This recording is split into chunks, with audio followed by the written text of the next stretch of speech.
యెహెజ్కేలు గ్రంథం 34వ అధ్యాయం 4-5 వచనాలు చూస్తే, అలానే 31వ వచనాన్ని చూస్తే ఇక్కడ మనకి ఇద్దరు వ్యక్తులు కనిపిస్తున్నారు. ఎవరండి వాళ్ళు?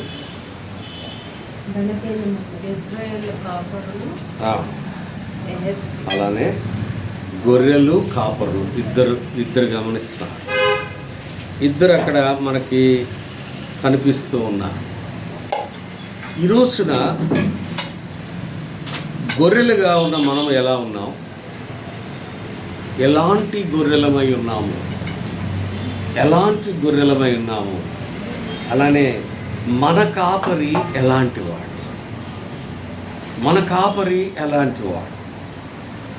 కాపరికి మనము చేయవలసింది ఏంటి?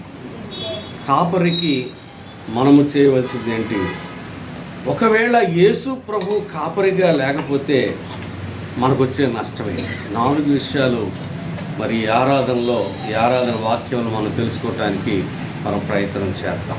దాని ద్వారా దేవుడు మనకి ఆయనకి ఇష్టమైన ఆరాధన మనం సమర్పించటానికి కావలసిన కృప ఆయన మనకి దయచేయాలని దేవుని కోరుకున్నాం. చూడండి, ఇక్కడ ఈ గొర్రెలకు సంబంధించి నా ప్రియమైన దేవుని బిడ్డలారు, ఇక్కడ చూస్తే 4వ వచనంలో 7 రకాలైన గొర్రెలు ఉన్నాయి. ఎన్ని ఉన్నాయండి? 7 రకాలైన గొర్రెలు ఉన్నాయి. మొట్టమొదటిది ఏంటి? బలహీనమైన గొర్రెలు. ఏంటంట? 4వ వచనం, 34వ అధ్యాయం యెహెజ్కేలు గ్రంథం 34:4 వచనం. బలహీనమైన గొర్రెలు, బలహీనమైనటువంటి గొర్రెలు అంటే ఏ విషయంలో మనం బలహీనలో? చూడండి, రోమీయులకు రాసిన పత్రిక 5వ అధ్యాయం 6వ వచనంలో చూస్తే అపోస్తలుడైన పౌలు గారు రోమా సంఘానికి రాసిన పత్రిక 5వ అధ్యాయం 6వ వచనం, ఏలయనగా మనం ఇంకా బలహీనులమై ఉండగా క్రీస్తు యుక్త కాలమున భక్తిహీనుల కొరకు చనిపోయాను. మనం ఎలాంటి వారు? బలహీనులుగా ఉన్నాం.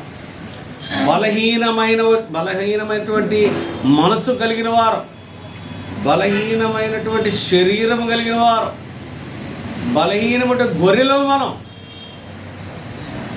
కానీ నా ప్రియమైన దేవుని బట్టి ఇక్కడ 2 విషయాలు నేను మీకు ఒక వ్యత్యాసం, గొర్రెలకి అలాగనే మేకలకి గల వ్యత్యాసాన్ని నేను మీకు చెప్పాలని ఆశపడతాను. గొర్రెలు వాటి స్వభావం ఏంటి చెప్పండి? తలదించుకొని కాపరి ఎటువైపు వెళ్తూ ఉంటే కాపరి వెనక వెళ్తూ ఉంటాయి. కానీ ఇక్కడ గొర్రెల్లో కూడా చాలా రకరకాలైన గొర్రెలు, రకరకాలైన స్వభావాలు, రకరకాలైన వ్యక్తిత్వాలు కలిగిన గొర్రెలు ఉన్నాయని ఇక్కడ దేవుని వాక్యం చెప్తా ఉంది. బలహీనమైనటువంటి గొర్రెలు. ఒకసారి మనం ఆలోచిస్తుంటే ఏ విషయంలో మనం బలహీనులుగా ఉన్నాం, ఎటువంటి బలహీనతతో మనం బాధపడుతూ ఉన్నాం. మత్తయి శుభవార్త 26వ అధ్యాయం 41వ వచనం. మత్తయి శుభవార్త 26వ అధ్యాయం. శోధనలో ప్రవేశింపకుండా ఉండునట్లు మెలకుగా ఉండి ప్రార్థన చేయుడి. ఆత్మసిద్ధమే గాని శరీరము చూసారా? ఆత్మసిద్ధమే. చాలా ఆత్మలో మనకు చాలా ఎంతో ఆసక్తి ఉంటుంది. నేను అది చేయాలి, ఇది చేయాలి, దేవుని కొరకు నిలబడాలి, మరి దేవుని పని చేయాలి, మరి దేవునికి ఇష్టమైన బిడ్డగా జీవించాలని మనం ఎంతగానో ఆశపడతాం. కానీ శరీరం మనకి ఏదో ఒక నొప్పి, ఏదో ఒక వ్యాధి, ఏదో ఒక బలహీనత కదా. కాబట్టి మనం ఎటువంటి శారీరకముగా కూడా బలహీనులుగా ఉన్నాం, అలానే ఆధ్యాత్మికంగా బలహీనులుగా ఉన్నాం. అటువంటి గొర్రెలో మనం ప్రియమైన దేవుని పెట్టారా? చూడండి, దేవుని వాక్యం మనకి చాలా స్పష్టంగా మనం ఎటువంటి గొర్రెలు అంటే బలహీనమైనటువంటి గొర్రెలు. కొరింథీయులకు రాసిన మొదటి పత్రిక 1వ అధ్యాయం, కొరింథీయులకు రాసిన పత్రిక 1వ అధ్యాయం 27-28. సహోదరులారా, మిమ్మును పిలిచిన పిలుపును చూడండి, మీలో జ్ఞానులు సిగ్గుపరచుటకు లోకములోనున్న వెర్రివారు. మనం ఎవరమండి? వెర్రివారముగా ఉన్న మనల్ని ఆయన ఏం చేశాడు? బలహీనముగా ఉన్న మనల్ని, బలహీనతతో కొట్టుకుపోతున్న మనల్ని దేవుడు పిలిచాడు. చూసారా? చాలా జాగ్రత్తగా ఈ విషయాన్ని మనం గమనిస్తే, బలహీనమైనటువంటి స్వభావం, వ్యక్తిత్వం కలిగిన గొర్రెలము. రెండవది చూస్తాం 34వ వచనములో. రెండవది చూస్తే రోగము కలిగిన గొర్రెలం. రెండవది ఏంటండి? మనకున్న ఆ లక్షణాలు చూస్తే రోగము కలిగిన గొర్రెలం. చూడండి, ఇర్మియా గ్రంథం 17వ అధ్యాయం 9వ వచనం. చాలా విషయాలు ఉన్నాయి కానీ నేను అన్నీ మీకు రెఫరెన్స్లు ఇవ్వట్లేదు. ఇర్మియా గ్రంథం 17వ అధ్యాయం 9వ వచనం. హృదయము అన్నిటికంటే మోసకరమైంది, అది ఘోరమైన వ్యాధి కలిగినది. చూసారా? దాన్నే మనం ఇంగ్లీష్లో ఏమంటామంటే ఇంక్యూరబుల్ డిసీజ్. అంటే ఆ వ్యాధి నుండి మనం బయటికి రాలేని పరిస్థితి. అటువంటి వ్యాధిలో ఉన్నాం. ఏ రోగంలో ఉన్నాం? ఆత్మీయమైన రోగం. ఎంతో ప్రయత్నం చేస్తాం. నేను పరిశుద్ధంగా ఉండాలి, నేను పవిత్రంగా ఉండాలి, దేవునికి ఇష్టమైన బిడ్డగా జీవించాలి అని మనం ఎంతో ప్రయత్నం చేస్తాం. కానీ ఏదో ఒక రోగం, ఆత్మీయమైన రోగమే చెప్తాను నేను. శారీరక రోగం ఎలాగైనా మనల్ని వెనక్కి లాగేస్తూ ఉంటుంది. ఆత్మీయమైన రోగం కూడా కొన్నిసార్లు ఏం చేస్తుందంటే మనల్ని దేవునికి దూరం చేస్తుంది. రోగము కలిగిన గొర్రెల్లో మనం కూడా ఉన్నాం. రోగము కలిగిన గొర్రెల్లో మనము కూడా ఉన్నాం. ఇంకా చూస్తే మొదటి 38వ కీర్తన 38. ఒక్కొక్క అంశానికి 2 రిఫరెన్స్లు ఇవ్వడానికి నేను ప్రయత్నం చేస్తున్నాను. చక్క తీయండి. 38వ కీర్తన 3 నుండి 7 వచనాలు చదువుతాం. నీ కోపాగ్ని వలన ఆరోగ్యము నా శరీరమును విడిచిపోయేను. నా పాపమును బట్టి నా ఎముకలలో స్వస్థత లేదు. నా దోషములు నా తల మీదగా పొర్లిపోయినవి. నేను మోయలేని బరువు వలె అవి నా మీద మోపబడి ఉన్నవి. నా మూర్ఖత వలన కలిగిన నా గాయములు దుర్వాసన గలవై స్రవించుచున్నవి. నేను శ్రమ చేత మిక్కిలి కృంగి ఉన్నా, దినమెల్ల దుఃఖాక్రాంతుడనై సంచరించున్నా. నా శరీరములో నా నడుము తాపముతో నిండి ఉన్నది. నా శరీరములో ఆరోగ్యము లేదు. నా ప్రియమైన దేవుని బిడ్డ, రోగము కలిగిన గొర్రెలు. చూడండి, ఆత్మీయమైన రోగం, అట్లానే శారీరకమైన రోగం. కోపం అనేది ఏంటి? ఒక పాపం. ఆ కోపాగ్ని వల్ల ఏం జరుగుతూ ఉందట?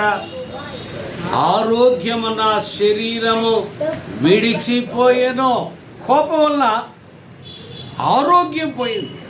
మీరు ఎక్కువగా కోపపడే మనుషుల దగ్గర చూస్తే వాళ్ళకి ఆరోగ్యం ఉండదు. కాసేపు మాత్రం చాలా చక్కగా ఉంటారు. తర్వాత ఎప్పుడు చూసినా వారి శరీరంలో ఏదో ఒక వ్యాధితో బాధపడతాడు, ఏదో ఒక రోగమే. కోపపడేవాళ్ళు కొంతమంది అనుకుంటూ ఉంటారు, ఏమంటారు తెలుసా? మేము చాలా ఆరోగ్యంగా ఉన్నాము, చాలా ఇదిగా ఉన్నాము అని అనుకుంటారు. కానీ నా ప్రియమైన దేవుని బిడ్డారా, కోపము ఏం చేస్తుంటే నీ శరీరంలో ఉన్న ఆరోగ్యాన్ని పోగొడుతుంది. నీ శరీరంలో ఉన్న ఆరోగ్యాన్ని పోగొడుతుంది. ప్రియమైన దేవుని బిడ్డారా, నా ప్రియమైన దేవుని బిడ్డలారా, మీరు గమనించాలి. ఇక్కడ చూస్తే ఏ రోగము కలిగి ఉన్నాం? రోగము కలిగిన గొర్రెలం. అలాగనే ఇంకొంచెం మనం చూస్తే నా మూర్ఖత వలన కలిగిన నా గాయములు దుర్వాసన గలవై స్రవించుచున్నవి. మూర్ఖత్వం అంటే ఏంటి? మూర్ఖత్వానికి నిర్వచనం ఏంటి? ఎన్నిసార్లు చెప్పినా వినరు, వాళ్ళే మూర్ఖులు. ఎన్నిసార్లు చెప్పినా అమ్మా అది చేయకూడదు, అయ్యా అలా ఉండకూడదు, అయ్యా మీరు అలా మాట్లాడకూడదు, అయ్యా మీరు ఈ విధంగా ఆలోచించకూడదని ఎన్నిసార్లు చెప్పినా వినరు. అందుకని సామెత ఒకటి ఉంది, మూడి నోట్లో తల పెట్టకూడదట, పెడితే వేడదట. చూసారా? కాబట్టి ఇక్కడ మనం చూస్తే నా ప్రియమైన దేవుని బిడ్డ, నీ మూర్ఖత్వం వల్ల, మన మూర్ఖత్వం వల్ల ఏం జరుగుతూ ఉంది? మనకున్న ఆరోగ్యాన్ని పోగొట్టుకుంటూ ఉన్నాం, గాయాలు చేసుకుంటూ ఉన్నాం. శారీరకమైన గాయాలు, అలాగనే ఆత్మీయమైన గాయాలు. ఆ గాయాలు ఏం చేస్తున్నాయంట? దుర్వాసన కలిగిస్తున్నాయట. దుర్వాసన. ఈ మూర్ఖత వల్ల ఏం జరుగుతూ ఉంది? దుర్వాసన వస్తుంది. ఎదుటి వాళ్ళ దగ్గర వెళ్ళడానికి కూడా వెళ్ళలేని పరిస్థితిలో మన మూర్ఖత్వము లేదా మన యొక్క రోగము ఆ విధంగా ఉంది నా ప్రియమైన దేవుని బిడ్డ. కాబట్టి రోగము కలిగిన గొర్రెలము. మూడోది ఏంటండి? మూడోది ఏంటి? గాయపరచబడిన గొర్రెలం. గాయపరచబడ్డాం. చూడండి, యెషయా గ్రంథం 1వ అధ్యాయం 6వ వచనం. యెషయా గ్రంథం అరికాలు మొదలుకొని తల వరకు స్వస్థత కొంచెమైనను లేదు. ఎక్కడ చూసినా గాయములు, పుండ్లు, దెబ్బలు. అవి పిండబడలేదు, కట్టబడలేదు, మెత్తన చేయ. చూడండి ప్రియులారా, ఇక్కడ గాయములు, గాయపరచబడిన గొర్రెలం. ఎటువంటి గొర్రెలం? మనం గాయపరచబడ్డాం. అది దేని వల్ల గాయపరచబడ్డాం? మన మూర్ఖత వలన, మన బలహీనత వలన మనల్ని మనం గాయపరచబడ్డాం. ఇక్కడ మీకు ఒక వ్యక్తిని నేను గుర్తు చేస్తాను. మార్కు శుభవార్తలో ఒక వ్యక్తి గురించి మనం ధ్యానిస్తూ ఉంటాం. అవసరం లేదు, తీయాల్సిన అవసరం లేదు. మార్కు శుభవార్తలో ఆ వ్యక్తి మరి అపవిత్రాత్మ చేత పట్టబడిన ఆ వ్యక్తి ఏం చేస్తూ ఉన్నాడు? తన శరీరమును రాళ్లతో గాయపరుచుకుంటూ ఉన్నాడు. దేనివల్ల? తనకున్న అపవిత్రత వలన, అపవిత్రాత్మ వలన, లేకపోతే పాపము వలన. నీవు నేను కూడా పాపములో ఉన్నప్పుడు మనకు తెలియకుండానే ఏం జరుగుతూ ఉంటుంది? మన శరీరము, మన యొక్క మనసు, మన యొక్క హృదయము గాయపరచబడుతూ ఉంటుంది. గాయపరచబడిన గొర్రెలం. కాబట్టి లూకా శుభవార్త 10వ అధ్యాయం 30వ వచనం. లూకా శుభవార్త 10వ అధ్యాయం 30వ వచనం. అక్కడ చూస్తే ఒక వ్యక్తిని ఏం చేశారు? అక్కడ కొట్టి పడేసి వెళ్ళిపోయారు. ఒక మనుషుడు యెరూషలేము నుండి యెరికో పట్టణమునకు దిగి వెళ్ళుచు దొంగల చేతిలో చిక్కింది. వారు అతని బట్టలు దోచుకొని అతన్ని కొట్టి కొర ప్రాణముతో గాయపరచబడిన గొర్రెల్లో ఉన్న ప్రియమైన దేవుని బిడ్డ. ఇంకోటి చూస్తాం. 4వది ఏంటమ్మా? 4వది తోలివేయబడిన గొర్రెలం. తోలివేయబడిన గొర్రెలం. ఎవరి చేత తోలివేయబడ్డాం? ఆదికాండం 3వ అధ్యాయం 24, 25 వచనాలు. ఆదికాండం 3వ అధ్యాయం. ఆదామును వెళ్ళగొట్టి ఏదేను తోటకు జీవవృక్షములకు మార్గమును కాచుటకు ఇటు అటు తిరుగుచున్న ఖడ్గజ్వాలను నిలవబెట్టి. ఏంటంట? మరలా ఒకసారి చూస్తే ఆదికాండం 3వ అధ్యాయం 24వ వచనాన్ని మనం చూసుకుంటే, నా ప్రియమైన దేవుని బిడ్డారా, వెళ్ళగొట్టిన వారు, తోలివేయబడిన వారంగా ఉన్నాం. ఇంతకుముందు ఎలా ఉన్నారు? యాదామావ ఎలా ఉన్నారు? ఇంతకుముందు ఆయనతో కలిసి సహవాసం చేశారు, ఆయనతో కలిసి జీవించారు, ఆయనతో కలిసి వెళ్ళారు. ఎప్పుడైతే మనలోకి పాపం వచ్చింది, వారిలో పాపం వచ్చింది, ఏమిటంటే పరిశుద్ధుడైన ఆయన పాపం చేసిన ఆదామావని వెళ్ళగొట్టేశాడు, తోలివేసాడు. మీరు ఇక్కడ ఉండవలసిన వారు కాదు, మీరు ఇక్కడ ఉండవలసిన వారు కాదు, మీకు యోగ్యత లేదు అని వెళ్ళగొట్టబడిన గొర్రెలముగా ఉన్నాము. యెషయా గ్రంథం 59వ అధ్యాయం 1, 2 వచనాలు చూస్తే 1-2 వచనాలు చూస్తే రక్షింపనేరక యుండునట్లు యెహోవా హస్తం కురుచకాలేదు, విననేరక యుండునట్లు ఆయన చెవులు మందము కాలేదు.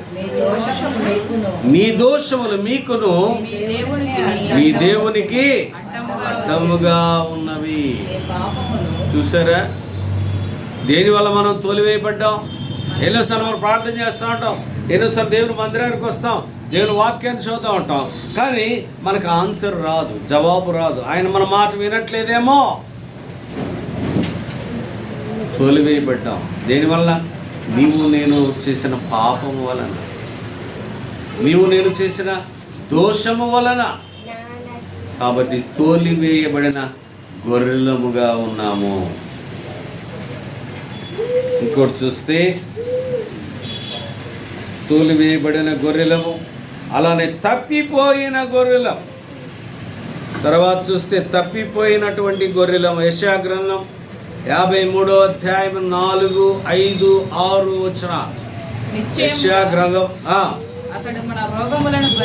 నిశ్చయముగా అతడు మన రోగములను భరించెను, మన వ్యసనములను వహించెను, అయినను మొత్తబడిన వానిగాను, దేవుని వల్ల బాధింపబడిన వానిగాను,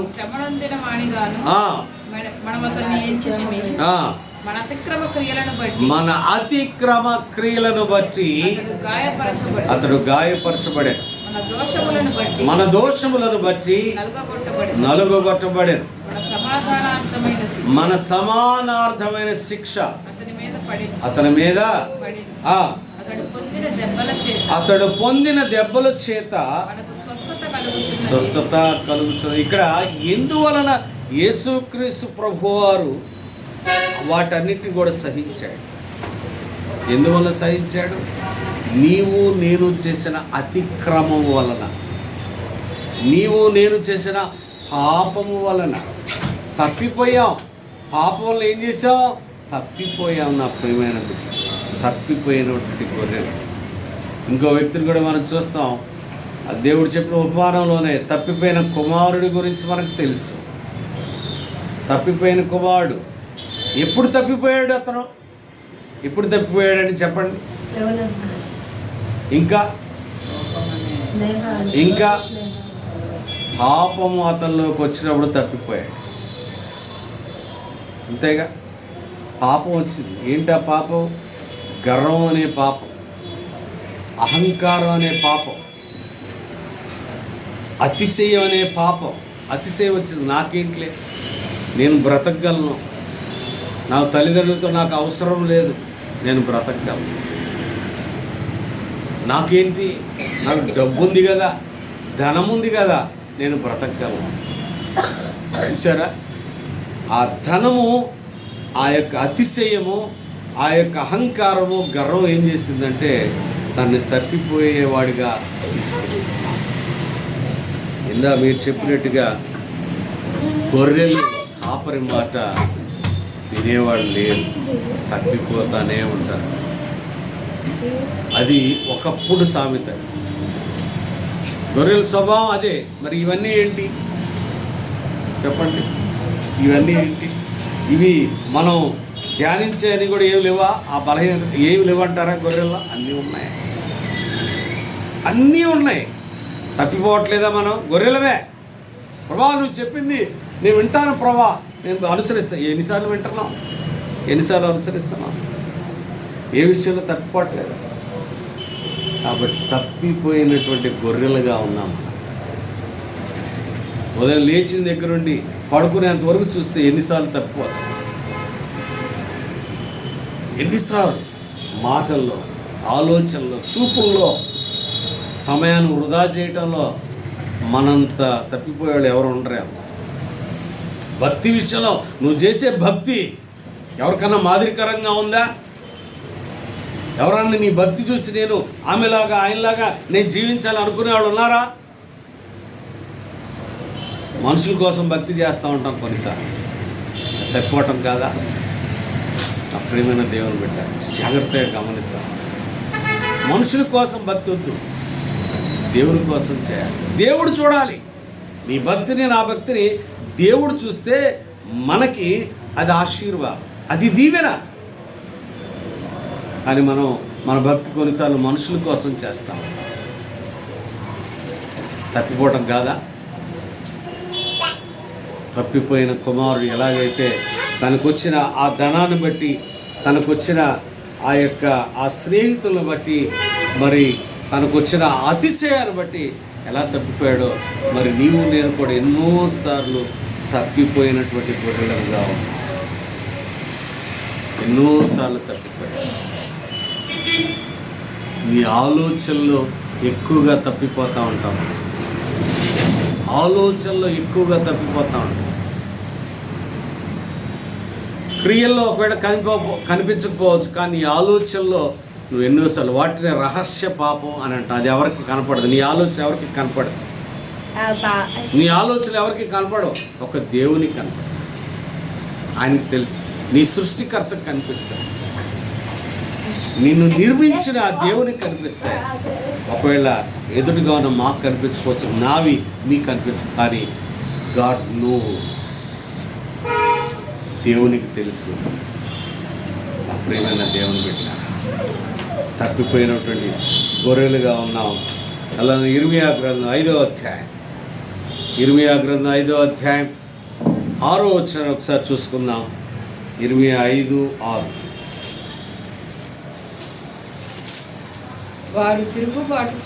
వారు తిరుగుబాటు చేసి బహుగా విశ్వాసఘాతుకులైరి గనుక అరణ్యము నుండి వచ్చిన సింహము వారిని చంపును, అడవి తోడేలు వారిని నాశనము చేయును, చిరుత పులి వారి పట్టణముల యొద్ద పొంచి ఉండును, వాటిలో నుండి బయలుదేరు ప్రతివాడు చేల్చబడును. తప్పిపోయినప్పుడు జరిగే సంఘటనలు ఇవి. ఒకవేళ నీ మనసులో నేను తప్పిపోలేదు అని అనుకుంటున్నావేమో. తప్పిపోయేటప్పుడు ఖచ్చితంగా తప్పిపోయినప్పుడు కరెక్ట్గా శిక్ష అనేది అది తథ్యం. క్షమిస్తాడు దేవుడు. ఇప్పుడైతే మనం కృపాకాలంలో కాబట్టి తప్పిపోయిన క్షమిస్తాడు, కానీ శిక్ష మాత్రం తథ్యం. విధేయత లేదా, విశ్వాసము లేదా, లోబడే తత్వం లేదా, అలానే తగ్గింపుతనం లేదా, అవన్నీ కూడా చూస్తాం. అవన్నీ కూడా తప్పిపోయిన వాటికి సాదృశ్యం. కాబట్టి జాగ్రత్త. తప్పిపోయినటువంటి గొర్రెలుగా ఉన్నాం. మత్తయి శుభవార్త 9వ అధ్యాయం 36వ వచనం. ఏంటి 6వది ఏంటి? కాపరి లేని గొర్రెలం. కాపరి లేని గొర్రెలము. 9వ, వారు కాపరి లేని గొర్రెల వలె విసిగి చెదరి ఉన్నందున వారి మీద కనికరపడి కోత విస్తారమే గాని పనివారు కొద్దిగా ఉంది. ఇక్కడ చూస్తే ఏ గొర్రెలో మనము? కాపరి లేని గొర్రెలో. కాపరి ఉంటాడు, కానీ కాపరి మాట ఎవరు వింటారా? వినేవాళ్ళు ఎంతమంది ఉన్నారు చెప్పండి? ఇంట్లో పెద్దోళ్ళు ఉంటారు, పెద్దోళ్ళ మాట ఎంతమంది అంటారు? ఇరుపురు కూడా మంచి మాటలు చెప్తారు, వినేవాళ్ళు ఎంతమంది ఉన్నారు? కాబట్టి ఇటువంటి గొర్రెలం అంటే కాపరి లేని గొర్రెలముగా ఉన్నాం. నీకొక గైడ్, నీకొక మెంటర్ లేకపోతే నీ జీవితం ఎలా ఉంటుంది ఒకసారి ఆలోచించండి. You do not have mentor, you have shepherd. లేకపోతే ఎలా ఉంటుంది?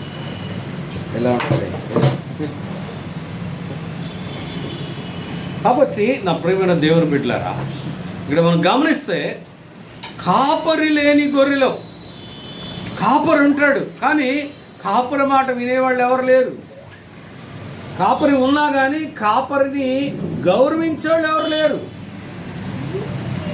నామమాత్రము కానీ ఆయన ఎవరు? మంచి కాపరి. మనకెవరండి? మంచి కాపురం ఉన్నాడు, కానీ ఆ కాపురం మాట మనం వినే పరిస్థితి లేదు.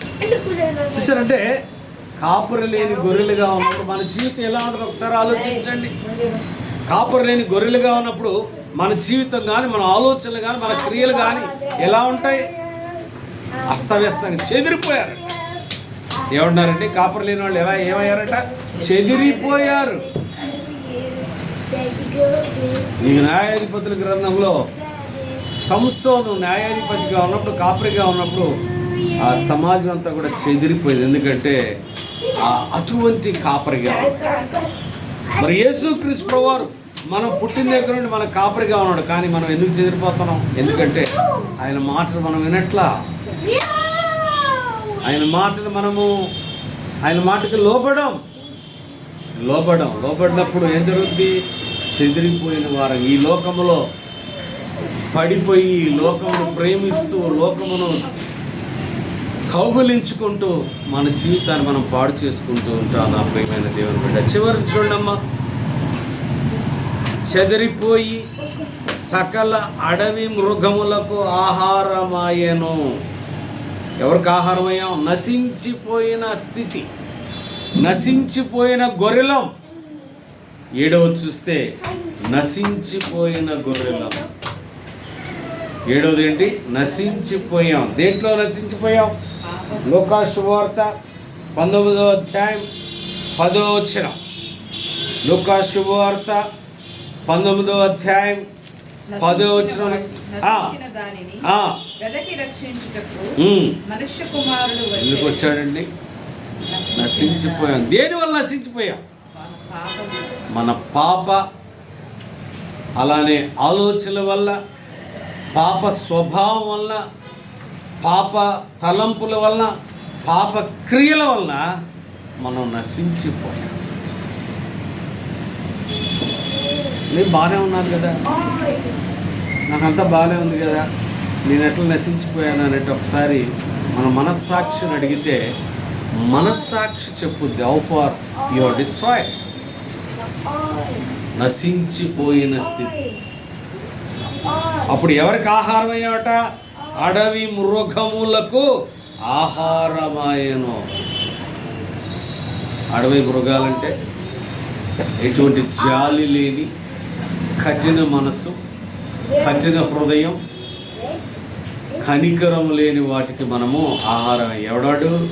అపవాది. చూసారా?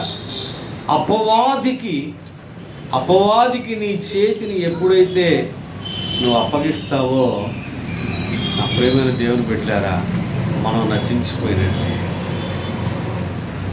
అట్లానే మత్తయి శుభవార్త 10వ అధ్యాయం 6వ వచనంలో చూస్తే, మత్తయి శుభవార్త 10వ అధ్యాయం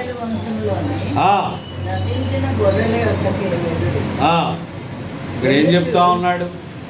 మొట్టమొదటిగా ప్రభువారు చెప్తుంది ఏంటంటే, మన సువార్త అంట ఫస్ట్ ఎక్కడికి వెళ్ళాలంటే నశించిన ఇజ్రాయేలు ప్రజల దగ్గరికి వెళ్ళి సువార్త చెప్పాలి. చూసారా? అంటే ఇక్కడ మనం ఏంటి, ఇజ్రాయేల్ అంటే మేము దేవుని ప్రజలం కదా, దేవుని పిల్లలం కదా, మేము క్రైస్తవులం కదా, మేము మంచి భక్తిపరులం కదా, మేము ఎప్పుడు నశించిపోయాం అని ఒకవేళ మనం అనుకుంటూ ఉంటాం. కాబట్టి అందుకని దేవుడు మాట్లాడుతూ ఉన్నాడు. అప్రియమైన దేవుని సంగమా, అప్రియమైన దేవుని పెట్టారు. ఇక్కడ గమనిస్తే నశించిపోయిన స్థితిలో ఉన్న నిన్ను నన్ను ఆయన ఏం చేశాడు? వెదకి రక్షించటానికి వచ్చాడు. రక్షించాడా? చూడండి ఒకసారి, ఆయన మనం రక్షించాడా లేదా? 79వ కీర్తన 13వ వచనం. 79వ కీర్తన 13వ వచనం. అప్పుడు నీ ప్రజలమును నీ మంద గొర్రెలమైన మేము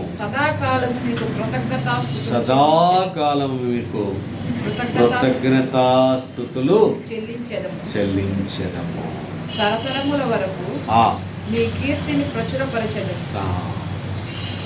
ఎలాంటి స్థితిలో ఉన్నాం మనం? బలహీనమైనటువంటి స్థితి, రోగము కలిగిన స్థితి, గాయపరచబడిన స్థితి, తోలివేయబడిన స్థితి, తప్పిపోయినటువంటి స్థితి, కాపురు లేని స్థితి, నశించిపోయిన ఆ స్థితిలో ఉన్న నిన్ను, నన్ను, మనలను ఏం చేశాడండి? యోహాను శుభవార్త 1వ అధ్యాయం 12-13 వచ్చిన. యోహాను శుభవార్త 1వ అధ్యాయం 12. తను ఎందరు అంగీకరించిరో వారికందరికి అనగా తన నామమునందు విశ్వాసముంచిన వారికి దేవుని పిల్లలగుటకు ఆయన అధికారం అనుగ్రహించారు. వారు దేవుని వలన పుట్టిన వారే కాని రక్తము వలననైనను, శరీరేచ్ఛ వలననైనను, మనిషేచ్ఛ వలననైనను పుట్టిన వారు కారు. మనమైతే తప్పిపోయాం. మన బలహీన పరిస్థితుల్లో, రోగం కలిగిన స్థితిలో, అలానే గాయపరచబడిన స్థితిలో, తోలివేయబడిన స్థితిలో, తప్పిపోయిన స్థితిలో, కాపరు లేని స్థితిలో, నశించిపోయి ఉన్న స్థితిలో ఉన్న మనల్ని దేవుడు జ్ఞాపకం చేసుకొని, ఆ ప్రియమైన దేవుని బిడ్డలారా, ఆయన యందు విశ్వాసం ఉంచితే, ఆయన్ని అంగీకరిస్తే, ఆయన బిడ్డలుగా, ఆయన గొర్రెలుగా చేసుకున్న దేవుడు. కాబట్టి దానికి గాను మనం ఏం చేయాలి? కృతజ్ఞతాస్తుతులు చెల్లించాలి. ఇప్పుడు మరలా చదువుతాం. కీర్తన 79:13 వచ్చాం. 79:13. అప్పుడు నీ ప్రజలమును నీ మంద గొర్రెలమైన మేము సదాకాలము కృతజ్ఞతాస్తుతులు చెల్లించారు.